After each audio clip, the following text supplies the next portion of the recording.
Abortion has been all over the news recently, as states like Alabama, Georgia, Louisiana, and elsewhere have passed bills aimed at restricting the practice. Connecticut is widely considered one of the most supportive states in the country in terms of abortion law. But what do abortion opponents in Connecticut think? Do they believe such restrictive measures should be passed in Connecticut as well? To find out, I spoke to a local group in Danbury.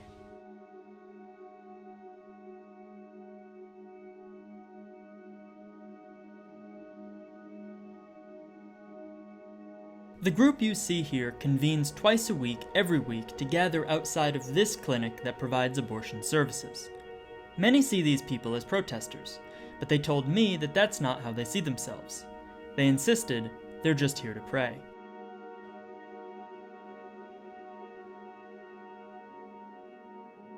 Alabama made headlines when its legislature passed a new law that would punish a doctor who performs an abortion with a felony that carries a potential sentence of up to 99 years in prison. Is that something you'd like to see Connecticut consider? Absolutely. Listen, murder is a criminal act. Abortion is murder. I don't care if you go to Yale. I don't care if you're a Satanist. I don't care. Life begins at the moment of conception. Well, if Connecticut were to decide that abortion is illegal, and that would be just a wonderful step, then I think whatever measures they put in place as punishment for the crime of committing an abortion would be fine by me. And if that's what it took, if it took more than just suspending or revoking a license, if it took actual prison time to get doctors to stop performing the abortions, then I think that's up to the states to decide the punishment, and then they need to enforce it. Oh, I think it would be wonderful if they considered it. I mean, I don't have anything against that. His mission is to save lives, and what the abortionist is doing is leaving a dead body behind. Around the same time in Louisiana, a bill was passed that bans nearly all abortions and does not include an exemption for cases of rape or incest. I'm pro-life, so that life, it doesn't matter the circumstance of that life, how it came to be. It is deserving of the chance to live. Yeah, morally, I mean, it's like anything. You hate to see any life be taken. I know that there's people that say, oh, well, if it's rape or incest, and I say that life is innocent, that it doesn't need to be terminated. It can be given up for adoption. We can't be God. We can't decide who lives and dies. I mean, and I've also heard them say that when they did have an abortion, the abortion was more traumatic than the rape because they think of the dead baby all the time and were actually able to mend from the abortion.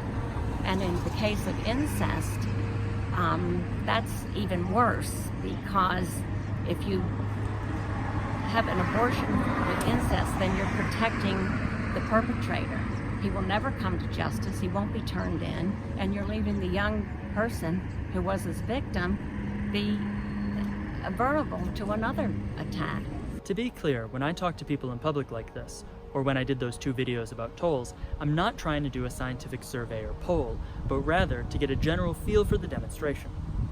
Everyone I talked to today believes that abortion should be criminalized, with no exception for rape or incest, and everyone agreed that doctors should be punished for performing abortion. However, they were more divided about whether people who obtain abortions themselves should be punished, as some legal experts believe could occur under a new Georgia law. It's a little bit different with a woman in that she's already oftentimes a bit of an emotional distress. If she's thinking about contemplating an abortion, it's a stressful time in her lives, and that's a difficult question. I don't think I have the answer to that. It should reach a point, yeah. At this point, a lot of women have become victimized. This is what we're trying to do, because they've been told it was safe. They've been told it was legal. They've been fed a lie. Now, when you're pushing somebody in that direction, it's much easier to make a mistake. But at some point, women got to realize too that, as much as they've suffered because of this, the person that suffered the most was the baby that was killed, and this has to end. it's a hard call on women, because you don't want to. I think women truly suffer from having abortions, and I think they pay a price. While everyone I interviewed said that they are optimistic about the future, no one believed that Connecticut laws will change anytime soon. So I asked what first steps they'd suggest to the Connecticut legislature. I think the first step is to outlaw abortion. I think it needs to be, needs to no longer be offered in the state of Connecticut. First, establishing personhood laws. I think that's where we have to start. That, you know, this is a person at the moment of conception, and then go from there. As Americans, we liberate the oppressed. We free the person that's in danger, and we've turned our nation around into a nation of educated murderers and liars. And there's no middle ground with the Democratic Party. Every one of them is going to stand before God for knowingly taking human life and advocating it. And the same thing with same-sex marriage. Well, I would suggest getting rid of abortion completely. I would get rid of it because I don't see any pros for abortion at all. So why even waste time going through step by step? Just get rid of it right away.